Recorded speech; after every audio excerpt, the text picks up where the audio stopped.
안녕하세요. 서민 입장에서 재테크 이야기하는 서민테크입니다. 정부가 드디어 부동산 규제를 하기 시작했습니다.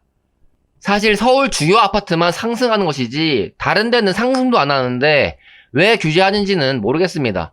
어차피 그런 아파트들은 우리 서민들하고는 상관없는 아파트들인데 말이죠.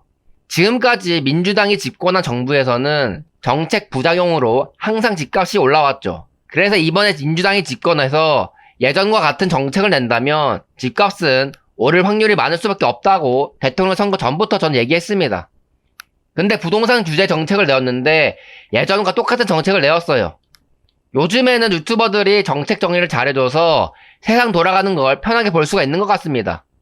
모두의 부동산 채널에서 말한 걸 참고해보면 그 정책은 크게 두 가지였는데 첫 번째는 주택담보대출을 6억 원 이하로 한도 제한을 하겠다는 거고 두 번째는 갭 투자는 전세 낀 물건만 가능하게 만들었다는 겁니다. 이에 대한 자세한 내용은 모두의 부동산 영상을 보시길 바랍니다.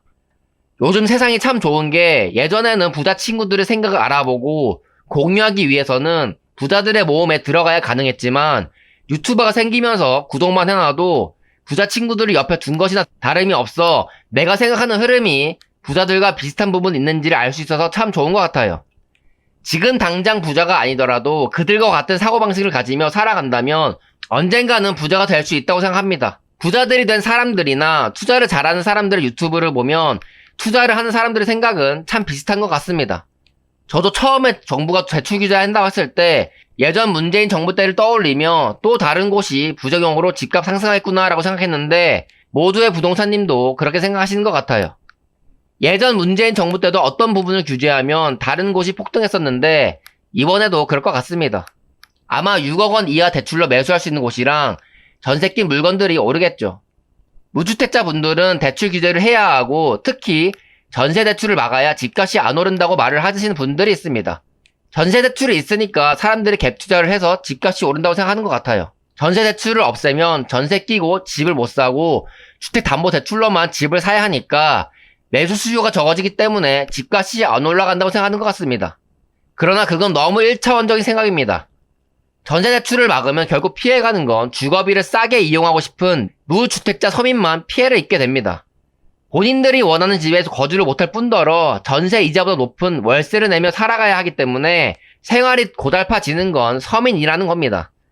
이게 집주인이 되어보지 못하고 인체인으로만 살아봤기 때문에 집 사는 사람의 수요만 규제하면 집값이 잡히고 서민들이 집을 매수하기 쉬울 거라고 생각하는 것 같아요. 만약에 그렇게 해서 집값이 떨어진다고 해봅시다. 근데 그게 뭐가 의미가 있을까요? 월세 살아야 돼서 주거비가 올라 저축액은 감소할 거고 서민이 집을 매수할 수 있는 여력이 그만큼 떨어지는데 말이죠. 어떤 문제를 집었을 때 한 단계만 생각하지 말고 계속 어떤 문제가 생길지 꼬리를 물어 질문을 해보고 대답을 하며 문제의 근본을 볼 줄 알아야 합니다. 결혼한 제 친구도 전세 살고 있는데 지금 살고 있는 집주인이 전세금 올려달라고 해서 이사를 간다고 합니다. 집값이 요즘 너무 비싸서 매수 가능한 금액대로 떨어졌으면 좋겠다고 하더라고요. 근데 그 친구도 목돈이 있기 때문에 대출 좀 받으면 충분히 매수할 수가 있습니다. 그러나 그 친구가 말하는 집값은 자기가 대출하지 않고 무리 없이 집을 사기 위해 그만큼 집값이 떨어지는 걸 원하고 있는 거죠. 많은 사람들은 집값이 떨어져야 서민이 살기 좋다고 합니다. 저는 그런 사람들에게 물어보고 싶습니다. 진심으로 평생 집값이 떨어지기를 원하십니까? 라고 말이죠. 아무도 그런 사람 없을 겁니다. 집값이 평생 동안 떨어지면 누가 집을 사고 싶겠어요. 그냥 전월세로 돈 내는 게 집값 떨어지는 것보다 이득인데 말이죠. 사람들의 솔직한 심정은 내가 매수 가능할 정도로만 집값이 떨어지고 매수한 이후엔 집값 올랐으면 좋겠다입니다. 이게 바로 내로남불의 정석인 거죠. 열심히 저축 안 하고 모아진 돈으로 쉽게 집을 사서 부자가 되고 싶다라는 것과 다를 게 없습니다. 이처럼 집을 투자 상품으로 생각하는 사람이 대다수이고 물가가 오른 세상에서 정부가 집값을 떨어뜨려 주는 걸 기대하는 건 바보 같은 짓입니다. 사람들이 정부가 부동산 정책을 잘하고 못하고 있느냐에 따라 엄청 감정 싸움을 하죠. 그런데 사실 정부 정책이 뭘 어떻게 하던 간에 우리 같은 서민 수준에서 현명하게 대응하기만 하면 아무런 문제가 없습니다. 팩트는 아무것도 안 하고 가만히 있는 사람들이 문제인 것이죠. 민주당이 집값을 올리니까 민주당 지지하는 사람들이 너무 싫다고요? 그럼 매수할 수 있는 집을 매수해서 올려준 집값을 먹으면 되는 거지. 민주당이 싫다고 감정 싸움할 이유가 전혀 없다는 겁니다. 근데 왜 분노를 느끼는지 아십니까? 집을 매수하려면 돈을 모으기 위해 열심히 소비를 하고 저축하는 고통을 느껴야 하거든요. 그 고통을 본인이 느끼기 싫기 때문에 분노가 차오르는 겁니다.